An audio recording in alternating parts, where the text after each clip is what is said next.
the training manager for visual thinking strategies, and she is just a master of this practice of visual thinking strategies. And Assistant Professor Mariah Robertson from the Johns Hopkins University School of Medicine. And I will say, from my point of view, she is the future. She represents those who are grabbing what teaching artistry brings to a field outside of the arts and finding new possibilities that open up because of what teaching artistry can provide. So let me pause and hand it over to our guides for this hour, Amy and Mariah. Thank you and welcome. Thank you.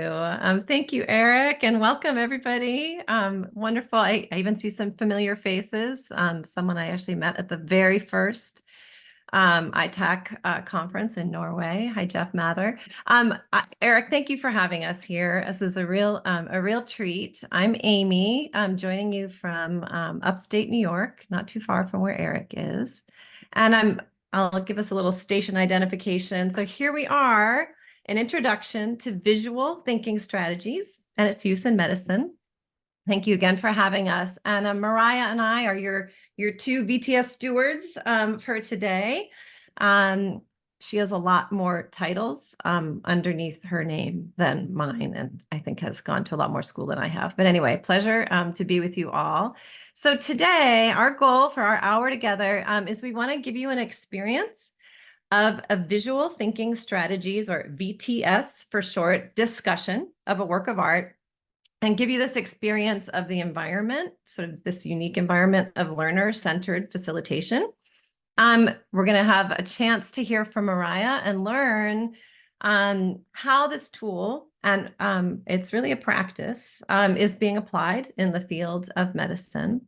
And give you a fraction of a moment, but hopefully send you off on your way just to consider how a technique or a practice like this could be supportive in your work. I have some community practices that we open all of our workshops, and kind of just to be clear, like mostly what I do is I teach other people how to facilitate discussions using this method. So mostly I'm like a trainer of others learning this. And these are some practices that we find really supportive to create that learning environment, both for having art discussions, but also for teaching and learning. And so we invite folks to move up. So a little stretch, perhaps into a position of speaking more if you are often quiet, and equally a little stretch into a position, very important position, of listening more, perhaps if you often speak. So holding some self-awareness just of how you show up in discussions there. We also just say, like, let's lean into any struggle and discomfort when we're learning something. This is, if that's happening, let's acknowledge it. And it's a natural part of learning. If it's happening, probably something really good is also happening. Also, we ask everyone to please use I statements just to recognize the subjectivity of your own voice, not sort of speaking on behalf of others, etc. And then, as Eric had offered, just please ask us to pause if you just need a definition, a clarification. We really want to make sure that we are all on the same page and understanding each other. So that we call that a literacy moment. And then also, certainly in the case of discussions of works of art, we want us to expect and accept non-closure, that we will most likely generate more questions than answers. So we offer these to you all. You may have other practices that support your work, and I love seeing those. These are the ones we offer to you. So hyper briefly, I'm going to just let you know a little bit about VTS. So it is a discussion-based teaching and learning strategy used in museums of all kinds. It was first created to measurably develop visual literacy, also called aesthetic growth, and increase visitor engagement in art museums. That's sort of where it began. It is, and that was 35 plus years ago, is sort of where it began.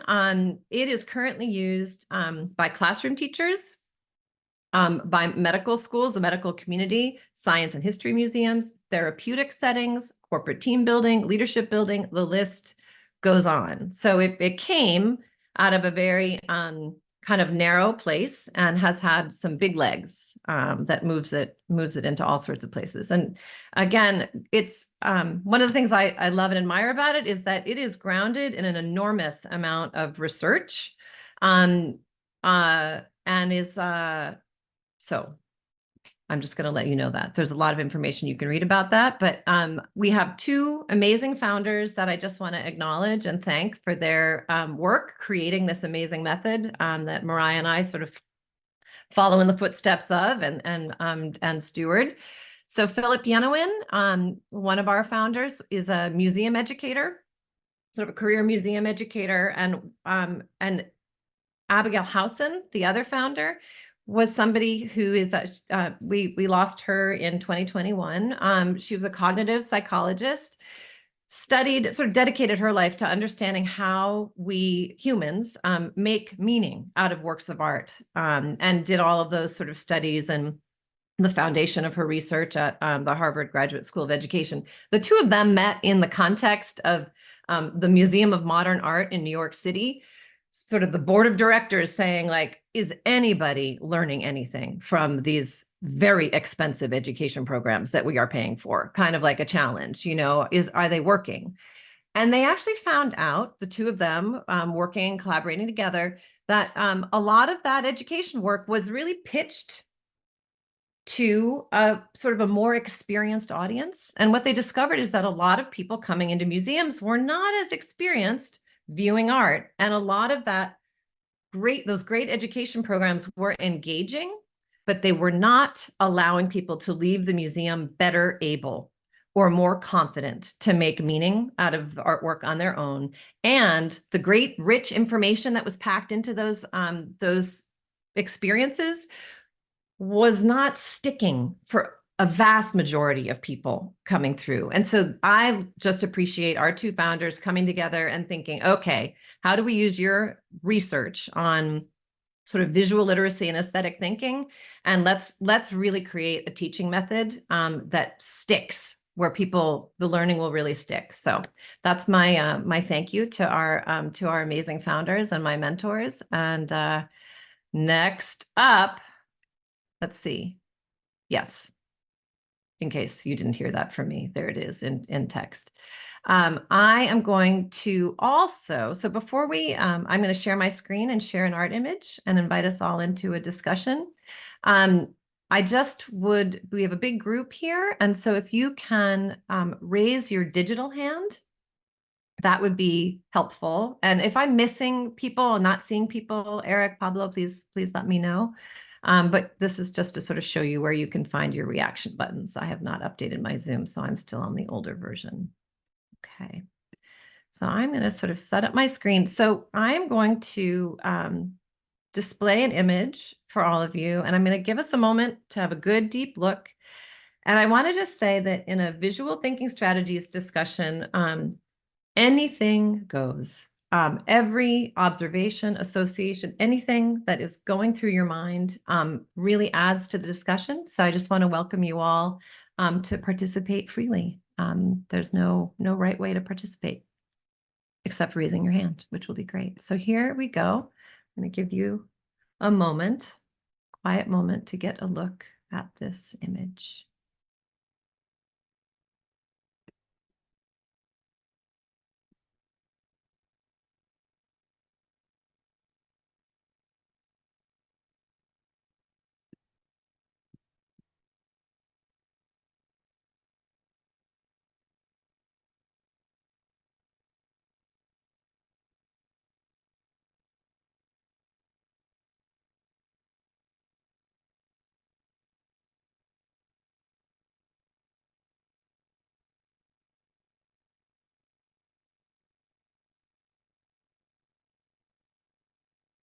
Okay.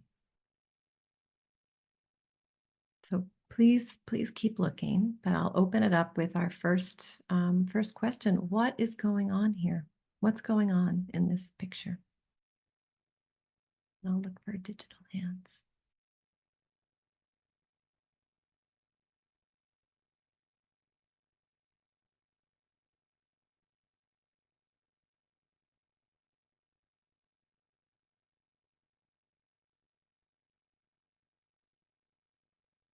You can raise a hand or type something in the chat. Yeah.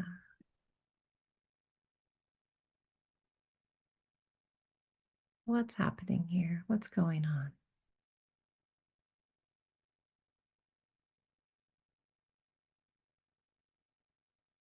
Catherine says education.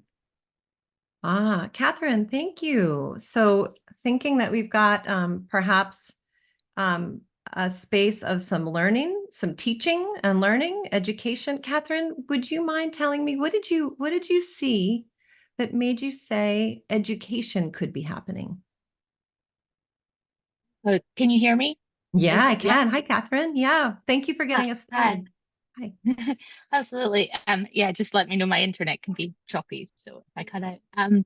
I think what I saw, and maybe to be more specific, I see like formal education. I see a leader, a sage standing over other individuals who seem to be engrossed in an activity Okay. So of deep thinking. Yeah. Okay, so identifying this central figure as perhaps like the sage, the educator, the teacher, at a height above, sort of who could be these other figures who could be perhaps students, and you said they seem to be engrossed in something, really thinking, and that you also kind of qualified that it feels like very sort of formal education of some kind. Catherine, thank you so much for getting us started. What more can we find? Hi, Jose. Jose Luis. Hello, Amy. I see, waterfalls, but they're not waterfalls. This. There's these structures that are just stemming down from that education temple. I'm very intrigued by that. Okay. Jose Luis, thank you for and then sort of restating Catherine's idea of an education temple, sort of giving us maybe a architecture title. But what's drawn your attention are these sort of cascades. And what did you see that made you say they look like kind of waterfalls and that they're intriguing to you?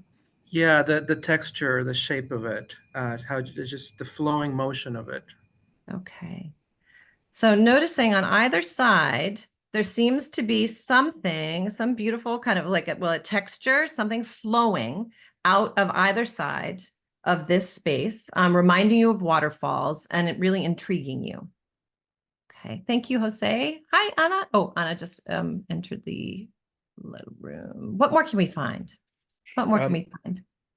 Amy, let me just say, by inviting people to type into the chat, we've got a lot of answers in the chat, some of which are kind of interpretations, giving a title or an idea in general, and some of them are specific observations. Okay, I'm not always used to doing it in the chat, but let me just do some looking through. So, I Mary may Jo, have I'm just created a saying, difficulty for you, Amy. yeah, Sorry. you did. It's all good. It's all good though. This is great. No, we want participation. If people are okay, raising your hands, it's wonderful to hear your voice too. I was just seeing it sort of this agreement from Mary Jo about a teacher imparting knowledge with a musician in the background. And and then looking down, I'm seeing something about threads of connectivity. And is it Rukshan? What did you see that made you say there are threads of connectivity? Would you feel Sure. Yeah, it's Rakshan. Yes, Rukshan? Hi. there's the hi. Yes, there's that central figure that it's almost like the individual is stirring a potion into a vessel, and outside of that vessel, there are these like very fine threads that are emerging, and they connect to the what appears to be six figures that are split to three and three, and they're also working with what appears to be thread on embroidery. I'm a textile artist, so I recognize the embroidery frames that they're working on. But it seems appears to be almost like a one-way relationship. That's the other thing that as I'm looking a little deeper from that central figure, those threads are now connecting and pouring into those six what appears to be identical figures. Okay, thank you. Thank you so much. So again, starting with this sort of central figure, we've had some different ideas about like what are they doing? And you've talked, you're noticing this kind of stirring of a vessel, and then the filaments, these sort of fine threads that seem to radiate to each of, you sort of counted 6 figures, evenly organized. And then as a textile artist, to you, seeing these as frames for the embroidering, so some stitching work that's happening, and seeing that filament, that thread, appears to be kind of connected to each of them that's doing that work. And then also observing, it seems like the direction goes from this central figure and only one direction out to these figures. To you. Rukshan, thank you so much. Thank you. What more can we find? And let's see, I've got a couple things up to look at. Do people want me to keep looking through the chat? Let's see. Marcy, noticing that all of these, if we've had this idea they could be students, one idea, they all seem to have the same color hair, this sort of pale hair. Let's see. Marcia offered, they appear to be creating the world outside the tower. So this sort of space being this temple or tower, it's been suggested. And Marcia, what did you see that made you say they, I think you're indicating some figures inside here, are creating the environment, creating the world outside the tower? What did you see that made you say that?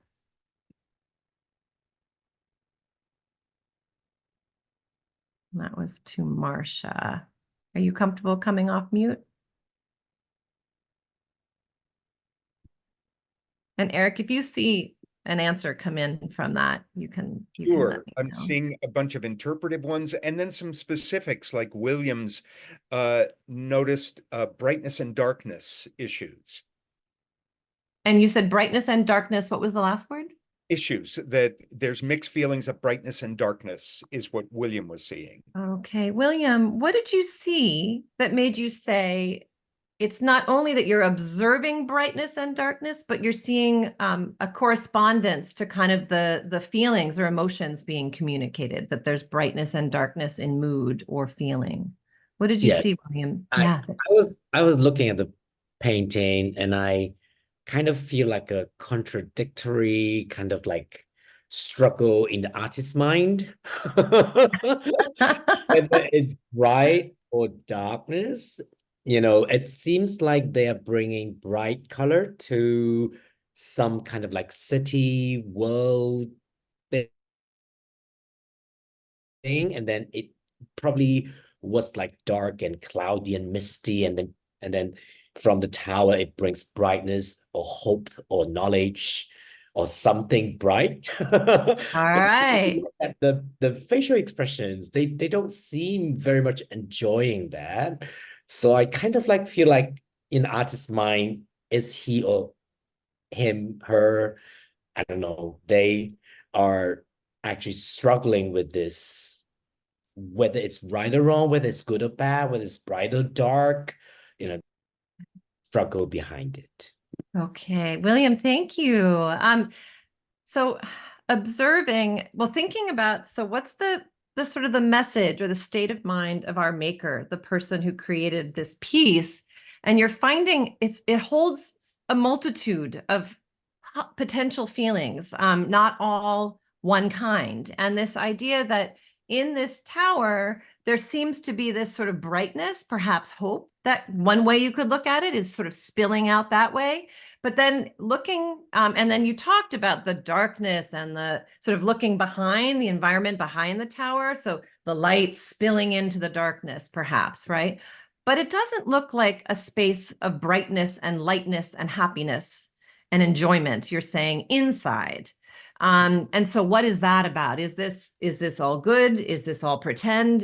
So it's making you ask those questions and feeling like those might have been at the heart of what the artist was seeking to communicate. William, thank you so much. Thank you. What more can we find? Amy, we have 2 hands up from Elise and Bob at exactly the moment I was told to remind you that you have to wrap up shortly. All right. Well, Elise, it is your lucky day. Elise, what more can you find? Yes. Well, ever since I started looking at it, I keep coming back to the eyes of the person standing in the center. And it seems that the two kind of holes that the strings are coming out of are a reflection almost just visually of the eyes. It's like we're seeing two sets of eyes almost.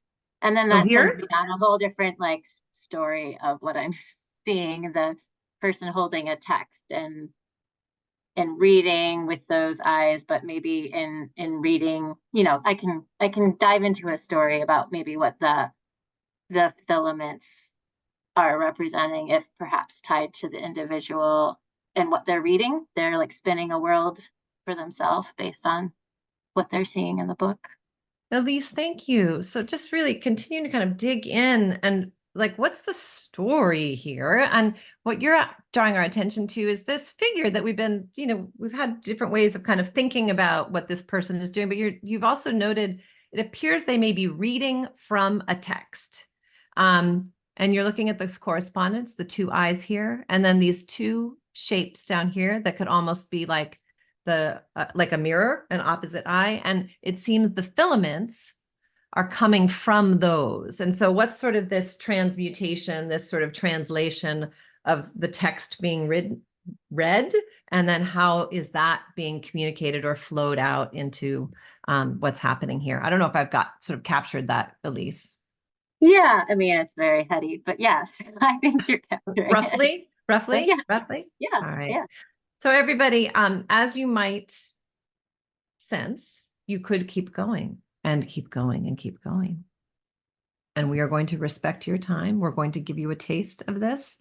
And I want to thank everybody also just jumping into the chat, raising your hand and sharing your voice with all of us. I'm going to just thank everybody for being game and again, sharing all these sort of thoughts and working together let's unpack the message in this image. We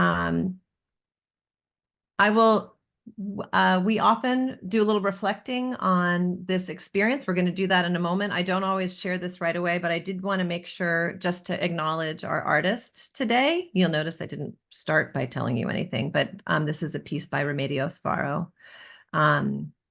Embroidering the Earth's mantle is what the translation is into English. And I'm going to stop sharing for a minute and let Mariah open it up to you all. Thank you. Thanks, Amy. Thanks everyone for your participation in that. That was great. I want to start by just asking, how was this experience for you all as a participant? If you want to raise your hand or you can type in the chat, let us know how you felt participating in that process with Amy, with each other. I can monitor the chat.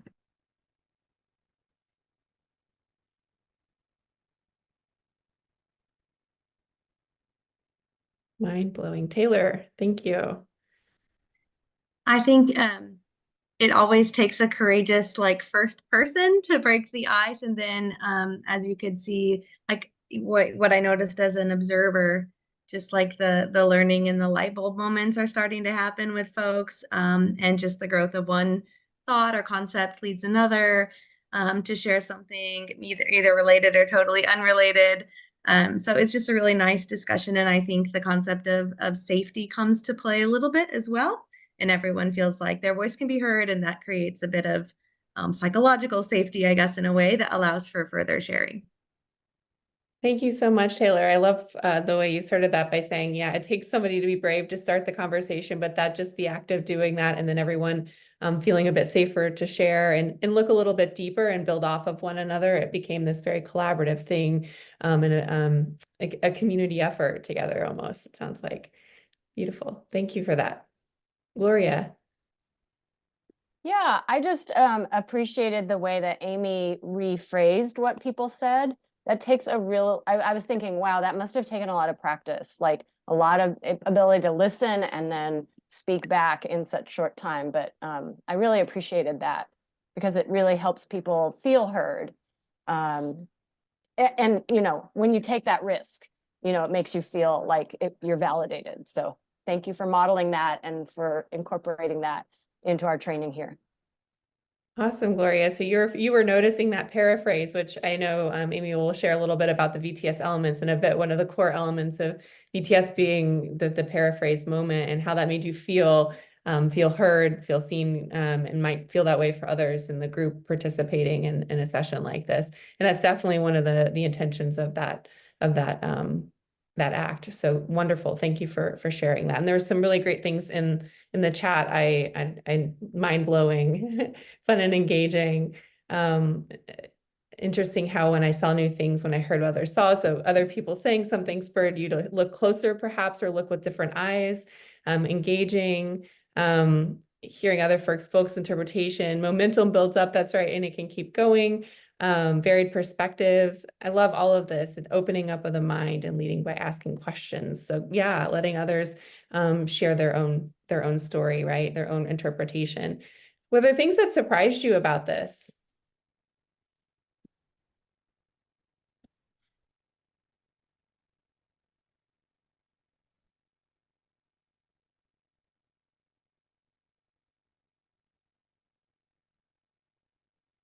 Maybe you all shared your surprises and some of your reflections. Yes, Suzanne.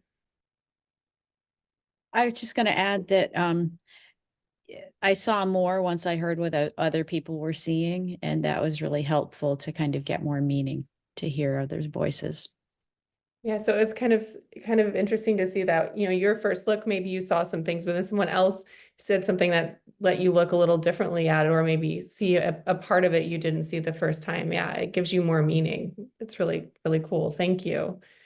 I appreciated that reflection too about earlier about the paraphrasing, right? Because that was something that Amy was intentionally doing. I wonder if you had thoughts about how that choice impacted the discussion. So Amy paraphrased what you said. Maybe she asked you a second question to have you look a little deeper. How did that impact the discussion?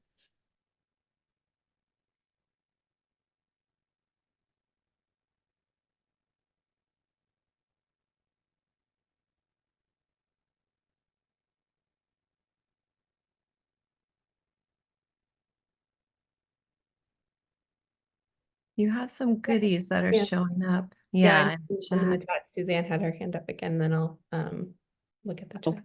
That's because I didn't lower it, but okay. Oh, okay. Oh, sorry. Yeah, that's okay. But I did want to add that it made me think more, like, was what I said what was heard? So Yeah. it makes you think twice about what you say when you know someone's going to ask you to clarify if needed. Yeah.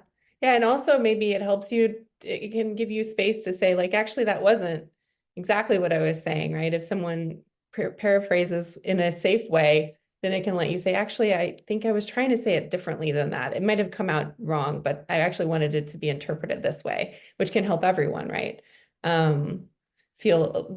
Understand better what your intention was and what you meant. So thank you for that. I'm loving all of these reflections. Getting good at looking takes practice. Really looking, not just glancing, right, is key, which I think is that whole the whole idea behind why this was started. And I know Amy's going to talk more about that. How many of us jump to interpretations first? I do that a lot. Yeah. It's just interesting, surprised by the way people see things, right? And it's hard to unsee certain things. This was very engaging. Love the piece of art that was chosen.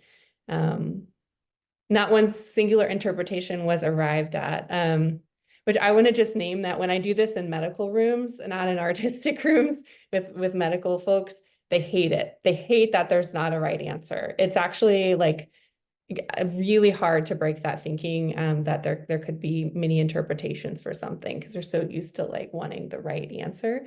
So that's a fun relearning and unlearning. Sometimes I've seen adults get really impatient. Oh yeah, the facts, there we go, same thing. Tell me what the artist's name was. Close and deep observations could bring so much thought. So this is beautiful. You all have so many wonderful reflections here. How to observe in a productive way builds towards understanding. Thank you all so much. I'll pause because I know we need to keep going, but these are beautiful reflections. Thank you for spending a moment thinking about the process with me. Thank you, Mariah, for leading that. And so just to reveal, the method is a very sparse, simple method in terms of kind of what you need to remember. And we started with a silent moment for everybody to get sort of grounded in your own thoughts first before the train leaves the station and all of the ideas start to be out there and sometimes can shift your thinking. We open with an open-ended question: what's going on here? What's going on in this picture?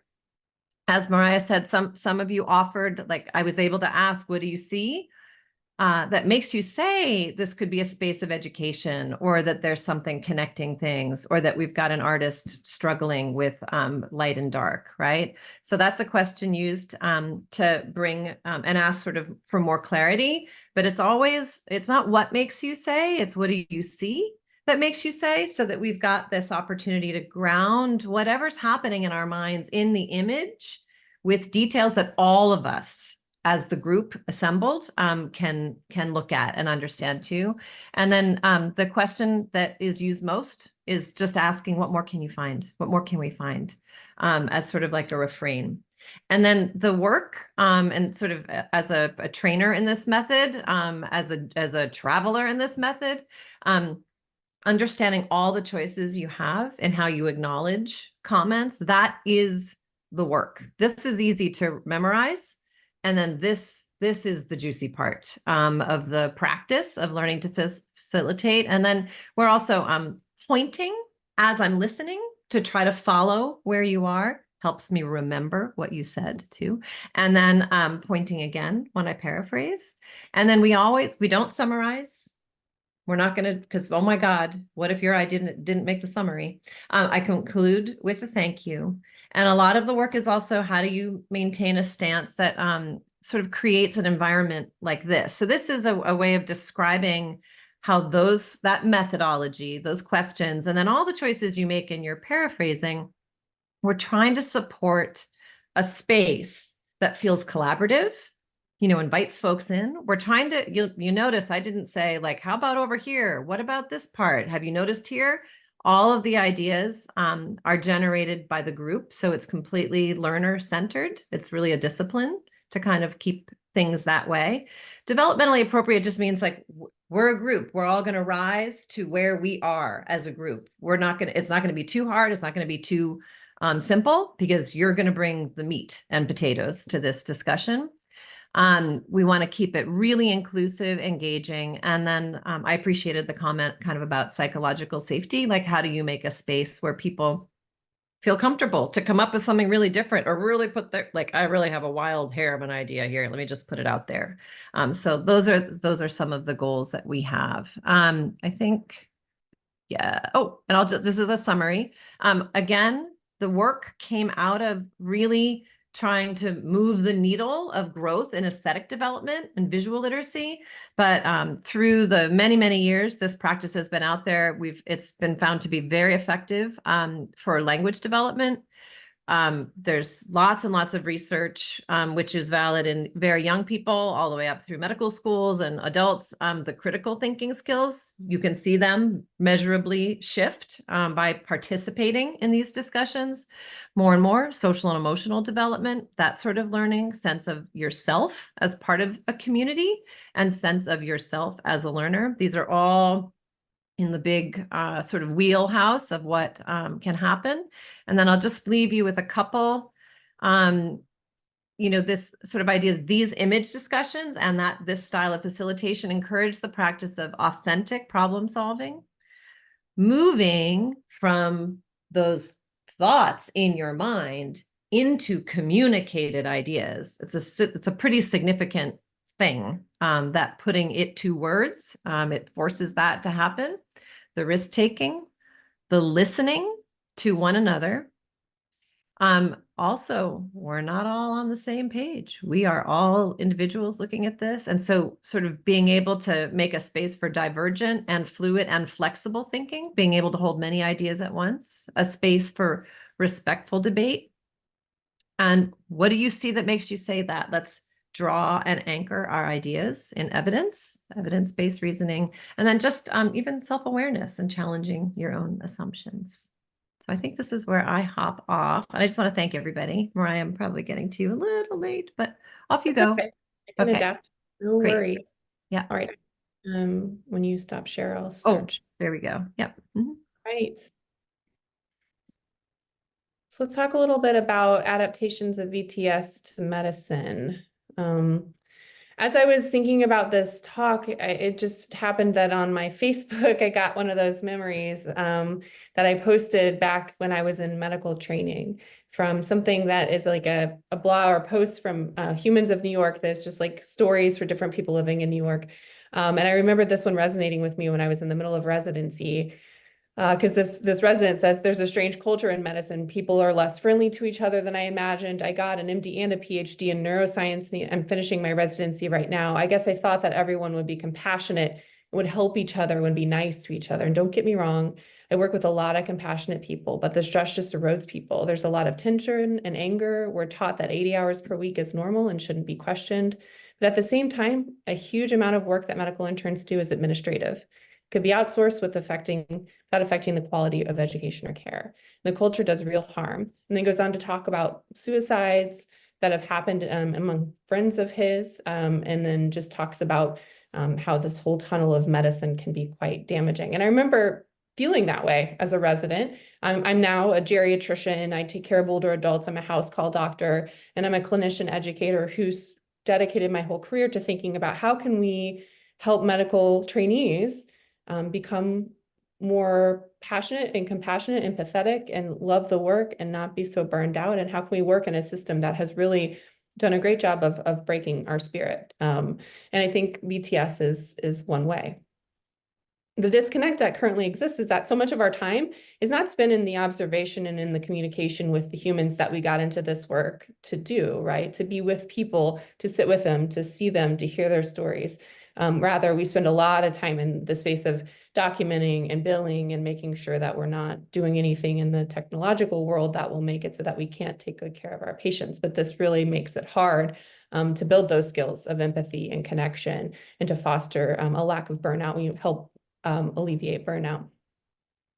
So I want to take a little bit of the framework from VTS that we just saw a moment ago from Amy, and I want to just show you how this really works so well with how I think about VTS in medicine. So I'm adding VTS in medicine here, and just some of these important core tenets of VTS that really do tie into medical work. So language development, the language of description, how to describe what you see and be able to talk through that with your colleagues, with the patient that you're taking care of, critical thinking skills. And we call that in medicine, clinical and diagnostic reasoning, being able to really think through why it is that I think something's going on, using a process, right? Not just gestalt, but really it's evidence to it. Social and emotional development. There's many things that VTS provides for our learners that are social and emotional development focused, but reflective practice being a core one, right? Really being able to take a moment and stop and think about what it was that I saw, what was going on, and really reflect. Sense of self as part of a community, understanding and appreciating alternate possibilities. I think you all reflected on that well in the group just now about how hearing other people's perspectives helped you think a little differently. And also that shared vulnerability with one another that allows you to connect. And then sense of self as a learner, right? That we're a lifelong learner and that we have growth mindset, meaning we aren't fixed in the way we think about things. We have malleability in our thinking. We can hear what someone else says and adjust what we think. I hope all of that makes sense to you already in the way that you've seen VTS facilitated today. It totally fits with the medical education model. As I think about it in my brain as a physician and educator, I think there's sort of three spheres where VTS really has a huge impact. Of course, on the medical learners and their education, and I'll talk probably the most about that today because there's a lot of rich literature to say that VTS, when given particularly to our medical student learners, changes the way they think and changes the way they practice in a lot of different important ways. But also medical practitioners and their patients. There's been some really cool stuff coming out about how we can use VTS with patients, or even for practitioners as they think about their patients, that can change the way they care for them, even if they're outside of medical training. And then for myself, I've gotten really excited as a medical educator who loves to teach about how the facilitation technique itself, the skills of VTS, are transferable in other settings. And as a parent, I'll tell you, they're also transferable to parenting and talking with my children, very transferable across the board. So let's start with the medical learner. these are just some of the many things that we've studied, we being the broader medical world has studied to see that VTS has impacted these things in medical learners. Tolerance of ambiguity, I'll explain in a moment. I know that's terminology that may not be familiar. Empathy, preventing burnout, clinical reasoning, and visual literacy, considering multiple possibilities, and capacity to wonder, just being a few of the things that have been studied.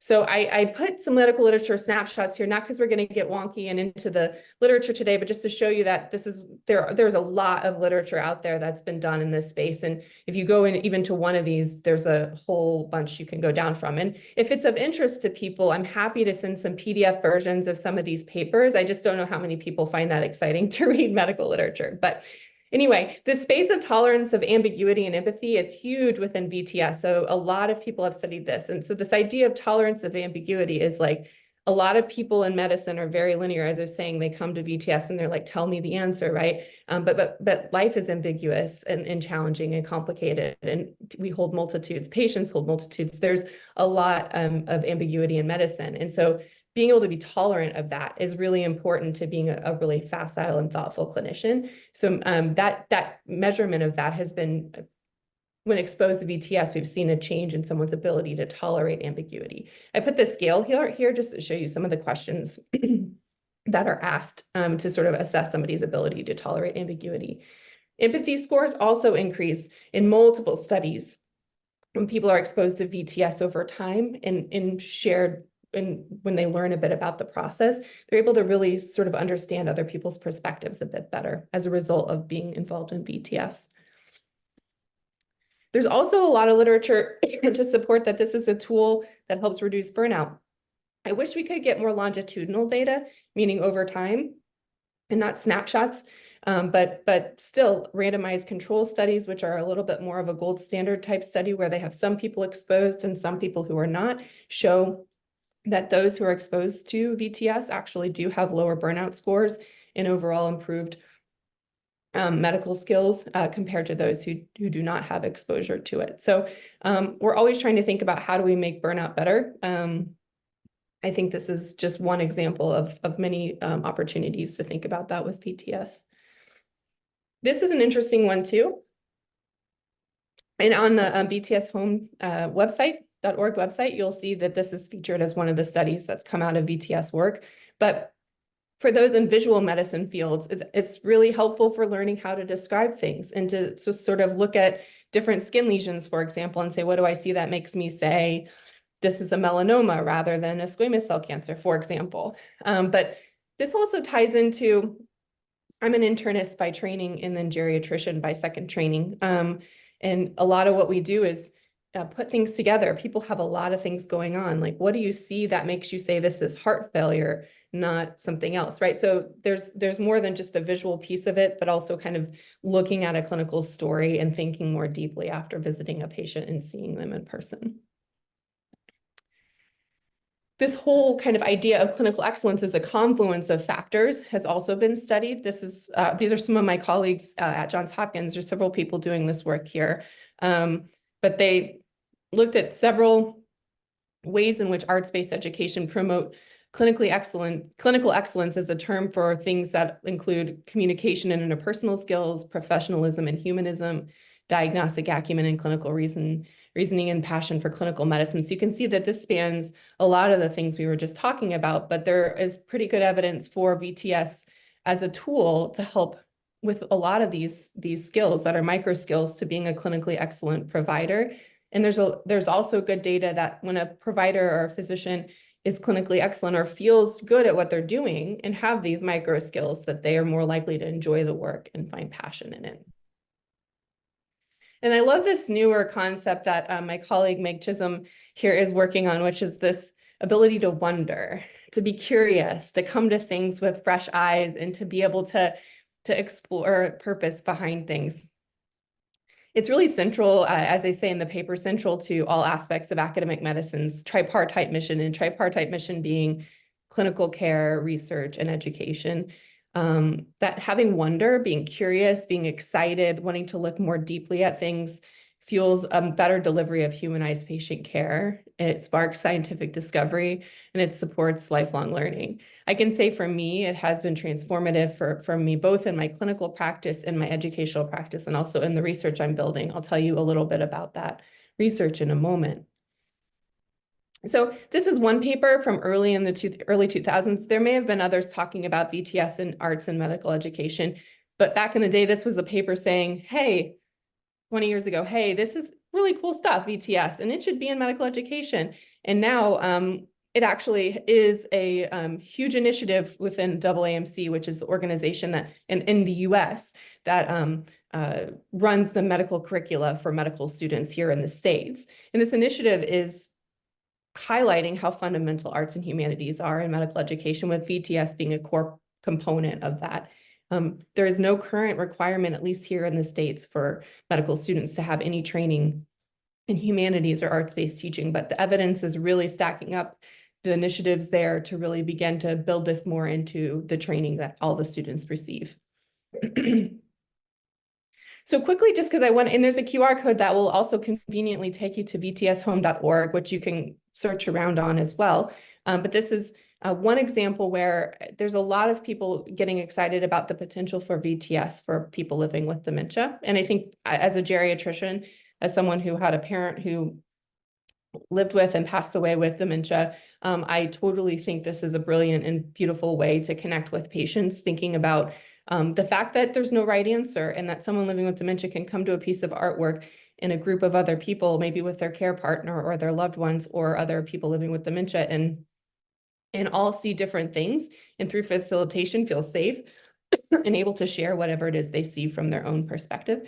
It has incredible power, both for building that connectivity and combating some of the social isolation that some of our older adults experience, but also for like really fostering some connectivity between care partners and their family members living with dementia. As a medical educator, and I think a lot of you are noticing these things in the room when Amy was guiding you through, because maybe many of you are interested in this too. I have gotten really excited about the transferability of these skills in my teaching beyond just arts-based teaching. So I was hopeful I would get excited about, I was excited about the effect on my learners, right? But then I got into it, I'm like, wow, I am a new and different educator as a result of learning this facilitation method.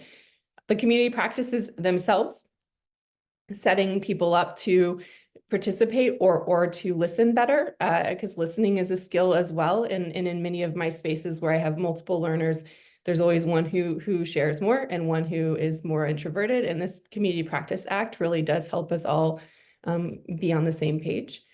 Curious questions, coming from a place of truly not knowing, not guiding people, but really asking curiously what it is from your lens that you see, right? That is so valuable in medical education, where often people are asking me, we're asking, like, tell me what I'm thinking. I'm going to ask you a question, but really there's only one right answer, and you're going to get it wrong, and you're in a group of other doctors, and you're going to feel really shameful.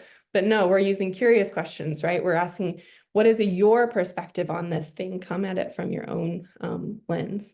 I just want to highlight the word more, which is super valuable to me in my practice of teaching, not what else, assuming that maybe you're right, but you might be wrong too. What else is there? What more? Like there's a multitude of ways to see this. What more could be going on here? That paraphrasing, and I want to name that Amy also used conditional language, right? So for you, from your perspective, this could be, this might be, this looks like it possibly is, you know, both paraphrasing, but also leaving it open to possibilities is also super important in medical education, to make sure we're not anchoring, assuming what's going on with someone. Linking concepts and making connections between people, framing things and understanding the frames they're bringing to spaces, and also just building inclusive learning communities. I think that that's one of the things that's most valuable and important as I work with learners from the medical student level all the way through the fellow level, the just different hierarchical levels, but making the space more flattened as far as the hierarchy is concerned.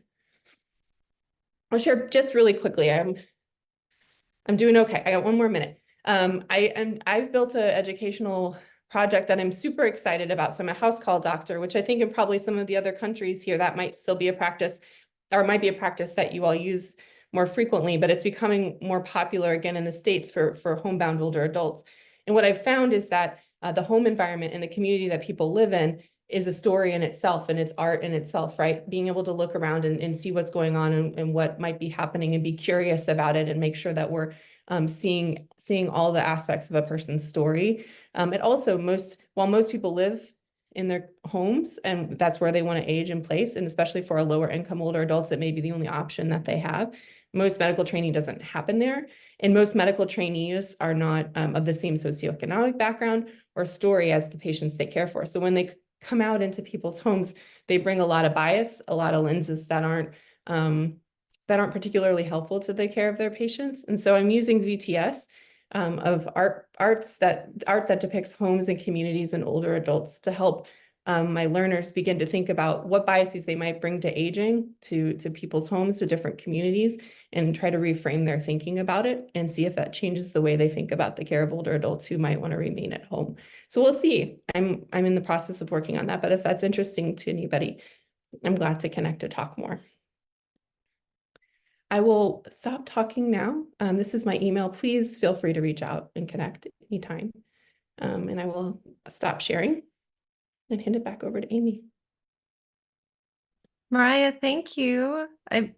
I know we have like 5 minutes. I don't know, Eric, is it sort of Q&A? What do we do? Well, first, I'll say a big thanks, but Please, yes, yes. we have time for a couple of quick questions.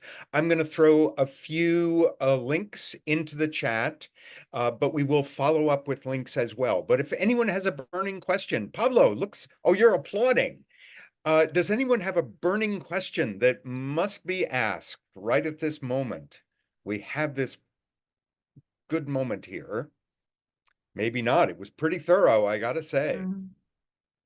And I can also just invite you all, like, just, sort of what about you all? Are there any pieces that are kind of dropping into place from our demonstration and this practice that you're thinking like, maybe I could try that. Maybe that would help me in my work.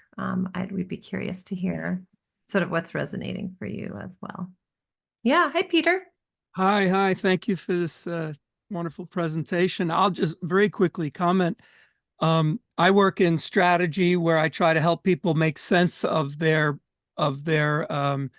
plans on how to get to a new place. And what you describe is sometimes talked about in the brainstorming, the struggling through. Have we really expressed our aspiration correctly? Do we really know what's in the way? Do we know what our options are for achieving this? And I guess a quick comment, I think everything you said and taught really applies to other fields like this. The kind of hold off for what's the right answer for a minute. Find out what's really connecting these things. Find out what people are really thinking, even the soft ones. And I loved it. The people who are quiet, come on, bring them out. But the other is that it doesn't just have to be visual, right? It can be any representation of something you're trying to get feedback. And I'm sure there's many musicians here, right? It could be audio. It could be, I can think of many things it could be that your teachings would apply broadly to. So thanks for the presentation. Great. Thank you, Peter. And I'm just thinking about these works of art, whatever they may be, or representations or communications, to give them sort of their time due. Really, let's spend some time really looking and honoring them and seeing what they communicate. Thank you, Peter. And it's interesting, the sort of observation before interpretation slogan. I have to tell you, I hate it. I hate it when people are like, no, that's an interpretation, Amy. We're not at interpretations yet. No, let's go back to just naming stuff. And I wanted to say, I got a nice question in here. What I love about VTS is it flows back and forth. So I have the anchor. So what's natural is you approach things, and yes, you might jump to conclusions. You absolutely might. And so with VTS, we can ask, well, what do you see that makes you say that? And I do feel like, so I'm going to stop that with my I hate it. Because it is a discipline, right? To really train yourself, to ask yourself, let's really spend some time at this place of seeing what's in front of us or hearing, right? But I love VTS because of the natural way that some people enter by listing and naming and observing. And especially if you have no idea how to make sense of something, you're going to start there. We got to just start naming things. And then, but you've got that space to be like, intuitively, I think this is what's happening. And then we've got space to really examine that and hear ideas where they're like, no, that's not what I'm seeing. I'm seeing another idea. So I appreciate the flow. And it feels very human and natural, but it does require a facilitator. Nadia, hi, Nadia. So I have like, it's sort of a question, but it's okay if you don't have the answer. Maybe something we can all think about later. Yeah. So this is the question. Is VTS applicable to audiences or learners with special needs? So for example, like maybe developmental delays or other learning disabilities, like how do you adapt? You know, Nadia, I wish we had more written and sort of studied, but most of my work has been with in public school classrooms, classroom teachers, and I hear over and over that it is a tool that includes brings in that it has some pieces that are incredibly supportive to many kinds of learners, and even having a mix of those learners all in one discussion.